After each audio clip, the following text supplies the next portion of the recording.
आप हमारे YouTube channel Protex corporate solutions Vandana Raheja को सब्सक्राइब कर लीजिए ताकि आपको टैक्स रिलेटेड अपडेट्स टाइमली मिलते रहें। और साथ ही आप हमारे WhatsApp चैनल को भी ज्वाइन कर सकते हैं, जिसका लिंक हमने कमेंट बॉक्स पे पिन कर दिया है, ताकि आपके मोबाइल पर ही आपके टैक्स रिलेटेड अपडेट्स आ सकें और आप टैक्स रिलेटेड कंप्लाइंसेस को टाइमली कंप्लीट कर पाएँ।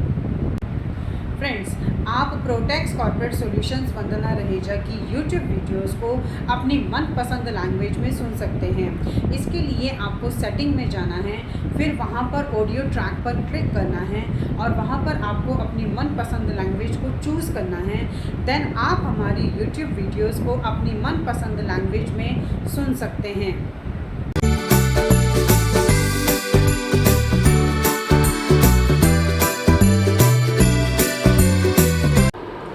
Hello friends, welcome back to our channel. Friends, अगर आप जीएसटी का रजिस्ट्रेशन सर्टिफिकेट लेना चाहते हैं तो गवर्नमेंट के through new guidelines GST officers को दे दी गई हैं कि जीएसटी के रजिस्ट्रेशन के लिए क्या क्या डॉक्यूमेंट्स चाहिए, जीएसटी के रजिस्ट्रेशन को कितना टाइम लगेगा, जीएसटी के रजिस्ट्रेशन का अप्रूवल कितने दिन में मिलेगा और जीएसटी ऑफिसर आपसे क्या क्या क्वेरीज कर सकते हैं और क्या क्वेरीज नहीं कर सकते हैं। फ्रेंड्स, आज की इस वीडियो में हम इसी टॉपिक में बात करेंगे। आप इस वीडियो को एंड तक ज़रूर देखिएगा ताकि आप जीएसटी से रिलेटेड प्रोविजंस को अच्छे से समझ पाएँ और जीएसटी का रजिस्ट्रेशन ले पाएँ और अपने बिजनेस को रन कर पाएँ।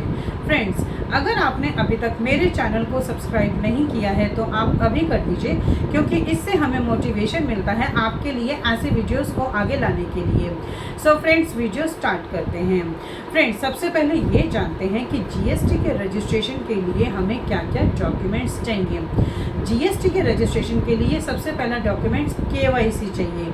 केवाईसी मीन्स अगर आपकी प्रोप्राइटरशिप फर्म है या आपकी पार्टनरशिप फर्म है या आपकी कंपनी है या आपकी ट्रस्ट है या सोसाइटी है, तो उसमें जितने भी प्रोप्राइटरशिप फर्म में जो प्रोप्राइटर हैं, पार्टनरशिप फर्म में जो पार्टनर्स हैं, कंपनी में जो डायरेक्टर्स हैं, सोसाइटी और ट्रस्ट में जो मेंबर्स हैं, उन सब की केवाईसी मीन्स उन सब का पैन कार्ड और आधार कार्ड चाहिए। अगर किसी भी कंपनी में, पार्टनरशिप में, ट्रस्ट में या सोसाइटी में 10 मेंबर हैं तो 10 के 10 मेंबर्स के ही केवाईसी की रिक्वायरमेंट होती है। इसके बाद हमें चाहिए फोटोग्राफ्स। मीन्स कि अगर आपकी प्रोप्राइटरशिप फर्म है तो हमें प्रोप्राइटर की फ़ोटोग्राफ्स चाहिए। अगर आपकी पार्टनरशिप फर्म है तो उसमें जितने भी पार्टनर्स हैं उन सब की फ़ोटोग्राफ्स चाहिए। अगर आपकी कंपनी है तो डायरेक्टर्स की फ़ोटोग्राफ्स चाहिए। अगर आपकी ट्रस्ट या सोसाइटी है तो उस केस में हमें सभी मेंबर्स की फ़ोटोग्राफ्स चाहिए और ये फ़ोटोग्राफ्स पासपोर्ट साइज़ की प्रॉपर होनी चाहिए। इसके बाद फ्रेंड्स, हमें बिजनेस का प्रूफ चाहिए। बिजनेस का प्रूफ का मतलब है कि अगर आपका प्रोप्राइटरशिप फर्म है तो उस केस में तो हमें कोई भी बिजनेस का प्रूफ नहीं चाहिए और उस केस में आपसे GST officer shop and establishment का रजिस्ट्रेशन सर्टिफिकेट और एमएसएमई का यानी कि उद्यम रजिस्ट्रेशन के सर्टिफिकेट की डिमांड नहीं कर सकते हैं। और अगर आपकी पार्टनरशिप फर्म है तो उस केस में हमें पार्टनरशिप डीड चाहिए और अगर वो रजिस्टर्ड है तो पार्टनरशिप फर्म का रजिस्ट्रेशन का सर्टिफिकेट भी चाहिए। अगर आपकी कंपनी है तो कंपनी का रजिस्ट्रेशन सर्टिफिकेट चाहिए। अगर आपकी ट्रस्ट है या सोसाइटी है तो उस केस में उनका हमें एक रजिस्ट्रेशन सर्टिफिकेट चाहिए।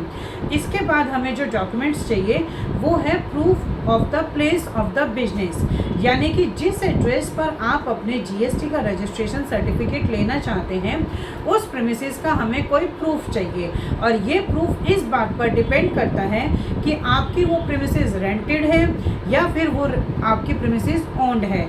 अगर आपकी प्रीमिसेस रेंटेड होती है तो उस केस में हमें जो इलेक्ट्रिसिटी बिल है उसकी लेटेस्ट कॉपी चाहिए या फिर प्रॉपर्टी टैक्स की रिसिप्ट चाहिए और इसके साथ हमें रेंट एग्रीमेंट की कॉपी चाहिए और साथ में एक नो ऑब्जेक्शन का सर्टिफिकेट चाहिए।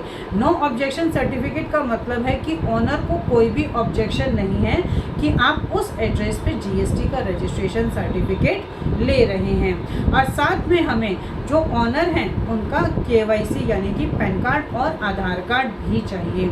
लेकिन फ्रेंड्स, कई बार क्या होता है कि प्रीमिसेस किसी और के नाम पे होती है बट वो रेंटेड नहीं होती है, तो उस केस में हमें एक एफिडेविट देना होगा जो हमें केवाईसी तो देनी ही है, यानी कि इलेक्ट्रिसिटी बिल देना है लेटेस्ट, और साथ में हमें एक एफिडेविट देना होगा, और साथ में हमें या तो प्रॉपर्टी की टैक्स रिसिप्ट भी साथ में देनी होगी।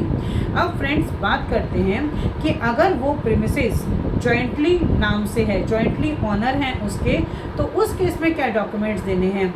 तो फ्रेंड्स उस केस में आपको इलेक्ट्रिसिटी बिल की कॉपी तो देनी ही है, प्रॉपर्टी टैक्स की रिसिप्ट भी देनी है, साथ में आपको एक कंसेंट लेटर देना है कि सेकंड ओनर जो हैं उनको इस चीज़ से कोई भी प्रॉब्लम नहीं है कि आप उस एड्रेस पर जीएसटी का रजिस्ट्रेशन सर्टिफिकेट ले रहे हैं। फ्रेंड्स साथ में जो सेकंड ओनर हैं हमें उनका प्रूफ भी चाहिए, यानी कि उनका केवाईसी भी चाहिए, उनका पैन कार्ड और आधार कार्ड भी चाहिए। तो इस तरह से प्लेस ऑफ द बिजनेस के केस में हमें ये सारे डॉक्यूमेंट्स की रिक्वायरमेंट्स होती है।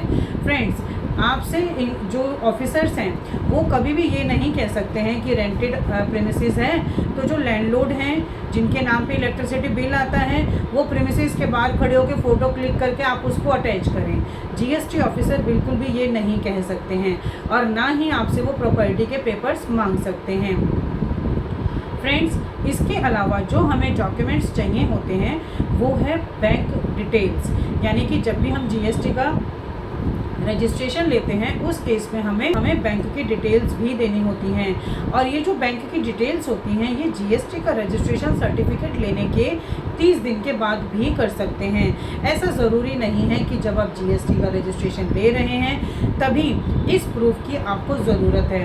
बैंक की डिटेल जीएसटी का रजिस्ट्रेशन सर्टिफिकेट आने के 30 दिन के बाद भी आप उसमें वो डाल सकते हैं। आप बैंक डिटेल में क्या क्या चलेगा, आपकी पासबुक की कॉपी चलेगी, या फिर आपकी बैंक स्टेटमेंट चलेगी, या फिर आपके अकाउंट का एक कैंसिल चेक चलेगा। तो ये सब अटैच करके आप उसमें अपनी बैंक की डिटेल्स भी डाल सकते हैं। फ्रेंड्स बेसिकली अब क्या होता है कि जो जीएसटी का रजिस्ट्रेशन सर्टिफिकेट होता है, अगर जीएसटी ऑफिसर को लगता है कि जो पर्सन जीएसटी का रजिस्ट्रेशन सर्टिफिकेट ले रहे हैं ये कोई रिस्की टैक्स पेयर नहीं है, तो उनके जीएसटी के रजिस्ट्रेशन सर्टिफिकेट के डॉक्यूमेंट्स भी उनको बिल्कुल ठीक लगते हैं। तो with in 7 to 10 days working days में उनको जीएसटी का रजिस्ट्रेशन सर्टिफिकेट को अप्रूवल दे दिया जाता है। लेकिन अगर किसी भी वजह से जीएसटी ऑफिसर को ये लगता है कि जो पर्सन जीएसटी का रजिस्ट्रेशन सर्टिफिकेट ले रहे हैं वो एक रिस्की टैक्स पेयर हैं, तो उस केस में वो उनकी क्वेरी को रेज करते हैं, और उनकी क्वेरी रिजॉल्व होने के बाद ही उन्हें जीएसटी का रजिस्ट्रेशन सर्टिफिकेट दिया जाता है। और इस प्रोसेस में टोटल 30 डेज़ का टाइम लग जाता है। अब फ्रेंड्स जीएसटी के ऑफिसर को ऐसा क्यों लगता है कि ये रिस्की टैक्स पेयर हैं? कभी कभी ऐसा होता है कि उनका आधार ऑथेंटिकेशन नहीं होता है, या फिर टैक्स पेयर ने पहले से ही जीएसटी का रजिस्ट्रेशन सर्टिफिकेट ले रखा होता है और वो कैंसिल हो जाता है या वो सस्पेंडेड हो जाता है। तो उस केस में भी उनको रीज़न देना होता है कि आखिर जब उन्होंने पहले रजिस्ट्रेशन लिया था तो वो कैंसिल क्यों हुआ था या फिर वो सस्पेंडेड क्यों हुआ था। और अगर ये सारी क्वेरीज क्लियर हो जाती हैं और आपके डॉक्यूमेंट से जीएसटी ऑफिसर सेटिस्फाइड हो जाते हैं तो उसके बाद आपको जीएसटी ऑफिसर जीएसटी का रजिस्ट्रेशन सर्टिफिकेट प्रोवाइड कर देते हैं। और ये जीएसटी का रजिस्ट्रेशन सर्टिफिकेट जो है हमें जीएसटी के पोर्टल पे जाकर ही मिलता है। और फ्रेंड्स जैसा कि मैंने आपको पहले भी बताया कि आप बैंक अकाउंट्स की डिटेल्स जीएसटी का रजिस्ट्रेशन सर्टिफिकेट आने के बाद भी ले सकते हैं। तो जब भी आपके पास जीएसटी का रजिस्ट्रेशन सर्टिफिकेट आ जाए उसके बेसिस पर आप अपना अकाउंट ओपन कराइए और उसके बाद उसकी बैंक अकाउंट्स की जो डिटेल है वो आप जीएसटी पोर्टल पे डाल सकते हैं। इसके लिए आपको बैंक स्टेटमेंट चाहिए या आपके पास पासबुक होनी चाहिए या फिर आपके पास कैंसिल चेक होना चाहिए और इस तरह से आपके पास जीएसटी का रजिस्ट्रेशन सर्टिफिकेट आ जाएगा। फ्रेंड्स आई थिंक ये इन्फॉर्मेशन आपके लिए काफ़ी यूज़फुल होगी। इसी तरह की इंफॉर्मेटिव वीडियोज़ को कंटिन्यू देखने के लिए आप हमारे YouTube channel and WhatsApp channel Protex corporate solutions Vandana Raheja को सब्सक्राइब, लाइक एंड शेयर करना ना भूलें। Thank you.